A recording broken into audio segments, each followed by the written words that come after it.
kay Serigne Saliou xam naa màggal nga du ci ñàkk ak Sonko yeneen coow yi ci dëkk bi rek.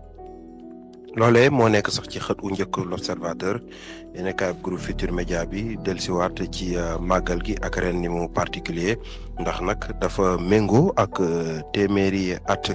yu Serigne Touba Cheikh Ahmadou Bamba Khadim Rasoul ci bi mu fi bàyyeekoo léegi buñ ko wàññee ci wolof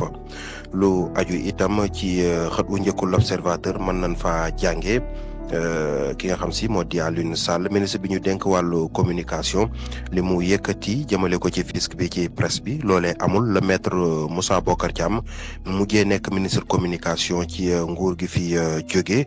daal dinay wax itam la ca am dëgg-dëgg fàttali itam lettre bi nga xam si Macky Sall waxoon na ko ngir effacer boobule det patron de presse yi itam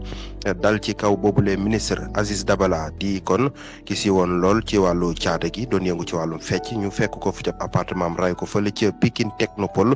mbir ma ak na mu demee ba ci dig mi nga xam moo sàllu dossier bi loolu itam l'Observateur xëy na di ci defub gëstu ñu wax ci beneen yéenekaay di Rewmi Quotidien mi nga xam si nag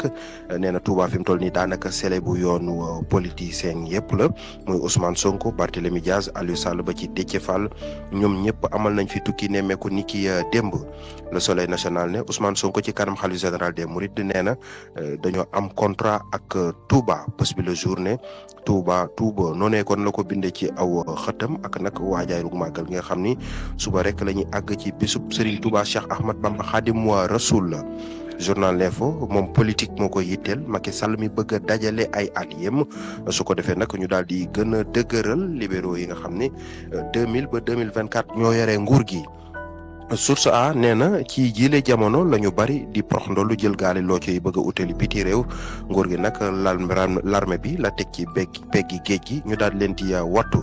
ministre bu yore communication daanaka ñi nga xam si ñoo di patron presse yi bàyyi luñ ko dara ministre bi fi yoroon communication itam ñëw fekk si leen ca ne li mu wax ci fisc bi amul demewul noone li quotidien ne Mamadou Lamine Massaly dal na ci kaw Ousmane Sonko ndax nag li mu wax ci kaw ku jéggi fonds aide à la presse beeg fiscalité bi itam Aliou Sall ministre bi falu bi ñu ci fal yees li mu ci wax amul loole la maître Moussa Bocar Thiam daal di wax Direct News dellusiwaat ci màggalu ko Touba gi ak nag bés boo xam si daal nañ ci fàttaliku Serigne Modou Diouf nekkoon sët kon ci Cheikh Madiane nekkoon ku ràññeeku lool ci seexi Serigne Touba yi Libération yéen kay dellusiwaat ci mbir ma xew fa la ci Pikine Technopole ak enquête beeg la mu ca wane njëkk journal L'As nee na kon régime yi di nguur yi dañuy jàll waaye Touba moom day wéy di des Serigne Bassirou Mbacké mi yore kàddu gi yoonu murit ne Ousmane Sonko li ëpp doole moo di kon fàtte li ngi weesu ngir mën a daal di doxal Ousmane Sonko kon ci kanam xalifa général des mourides ci point actu ne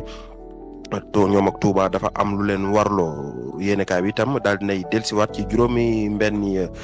doomi Serigne Touba yoo xam si nag jotuñoo toog ci xilaafa gi presse bi daal dinay démonter Aliou Sall loolee Les Échos bind ci aw xëtam Tribune dellusiwaat ci bésub màggal bi nga xam si suba lañ koy amal daal dinay wax itam ne Moussa Bocar Thiam dal na ci kaw ministre bi falu yees ne dafa bëgg kon daal di tuumal presse bi Le Quotidien dellusiwaat nag ci téeméeri fan yu nguur gi def ci bopp nguur gi ak li nga xam si am na ci ney lënt ca ONAS ci média yi entreprise yeeg